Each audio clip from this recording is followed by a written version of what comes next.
دوستو آج ہم آپ کو افغانستان کے اس شہر میں لے کر جا رہے ہیں جس سے تاریخ، روحانیت اور جنگوں نے ایک منفرد شناخت دی ہے۔ قندھار صدیوں سے یہ شہر افغانستان تہذیب، طاقت اور عقیدت کی علامت رہا ہے۔ اس کی مٹی میں تاریخ کی خوشبو رچی ہوئی ہے۔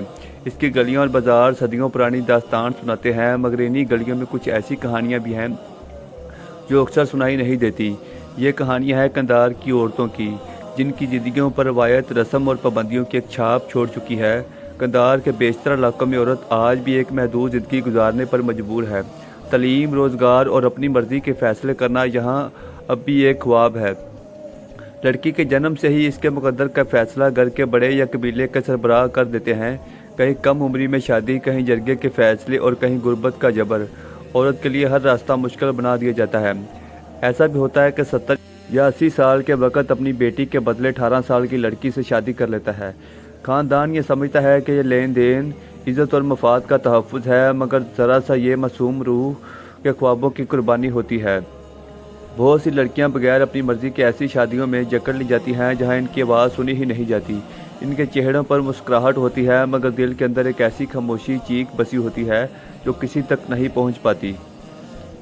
کہا جاتا ہے کہ قندھار 5ویں صدی عیسوی سے موجود ہے۔ قدیم زمانے میں یہ علاقہ آریائی قبائل کی گزرگاہ کے طور پر استعمال ہوتا تھا اور بعد میں یہ پکھمان شی سلطنت یعنی قدیم ایرانی سلطنت کا حصہ بن گیا۔ یہ وہی سلطنت تھی جو ایران اور وسطی ایشیا کے بڑے حصے پر حکومت کرتی تھی۔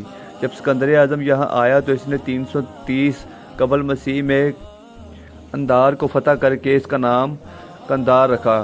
اگر اسلامی دور کی بات کی جائے تو جب 7ویں صدی عیسوی میں اسلام پھیلنا شروع ہوا تو قندھار بھی اسلامی دنیا کا حصہ بن گیا۔ یہ علاقہ مختلف ادوار میں غزنوی، گوری، تیموری، مغل اور صفوی حکمرانوں کے زیر اثر رہا۔ مغل بادشاہ بابر نے بھی قندھار کو فتح کیا اور اسے ایک اہم فوجی قلعہ قرار دے کر مرکز بنایا۔ 1747 میں احمد شاہ ابدالی نے قندھار سے دورانی سلطنت کی بنیاد رکھی۔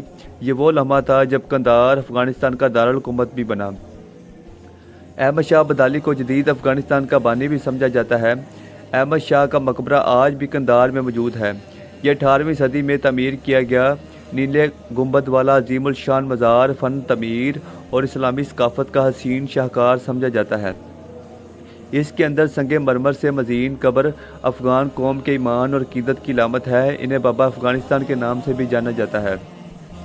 ہر سال ہزاروں زائرین اور رہنما یہاں حاضری دیتے ہیں۔ یہ بھی مشہور ہے کہ نبی کریم حضرت محمد صلی اللہ علیہ وسلم کی مبارک چادر اس مزار کے ایک حصے میں محفوظ ہے، جسے صرف خاص مواقع پر عوام کے سامنے پیش کیا جاتا ہے۔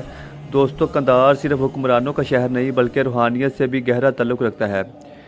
بابا ولی قندھاری کا مزار ایک اہم روحانی مقام ہے جہاں عقیدت مند بڑی تعداد میں حاضری دیتے ہیں۔ اس طرح احمد شاہ کا قلعہ اور خضر بابا مسجد بھی قندھار کے قدیم یادگاروں میں شامل ہے۔ قندھار کے زعفرانی باغات اور قندھاری نار دنیا بھر میں مشہور ہے۔ 2025 کی مردم شماری کے مطابق قندھار کی آبادی تقریباً 6 لاکھ ہے۔ شہر کا کل رقبہ 54,000 مربع کلومیٹر ہے۔ مقامی زبان پشتو ہے اور لوگ زیادہ تر تجارت اور سرحدی کاروبار سے وابستہ ہیں۔ اگر یہاں کی خواتین کی موجودہ حالت کی بات کی جائے تو تعلیم اور روزگار ہمیشہ سے ہی ایک سنگین مسئلہ رہا ہے۔ گزشتہ 2 دہائیوں میں کچھ بہتری ضرور آئی، مگر موجودہ طالبان حکومت کے دور میں لڑکیوں کے اسکول جانے پر پابندی ہے اور خواتین کے کام پر بھی سخت پابندی لگائی گئی ہے۔ افغان خواتین آج بھی اپنے حقوق کے لیے دنیا بھر میں آواز بلند کر رہی ہیں، جب قندھار کے بازار میں اپنی شاندار اور رنگین دلکشی کے باعث مشہور ہے۔ یہاں کے ہاتھ سے بنے قالین، روایتی لباس، مسالے، قندھاری انار اور زعفران دنیا بھر میں پسند کیے جاتے ہیں۔ قندھار افغانستان کے جنوبی خطے میں واقع ہے اور پاکستان کی سرحد کے قریب ہونے کی وجہ سے اسے ایک اہم تجارتی مرکز سمجھا جاتا ہے۔ اس لیے قندھار کو افغانستان کی معاشی ریڑھ کی ہڈی بھی کہا جاتا ہے۔ قندھار ایئرپورٹ افغانستان کا دوسرا سب سے بڑا ہوائی اڈہ ہے جو فوجی اور تجارتی دونوں مقاصد کے لیے استعمال ہوتا ہے۔ قندھار کا بازار آج بھی افغانستان کے سب سے زیادہ زندہ دل مقامات میں سے ایک سمجھا جاتا ہے۔ صبح کے وقت جب سورج کی پہلی کرن پرانی گلیوں پر پڑتی ہے تو بازار کی رونق جاگ اٹھتی ہے۔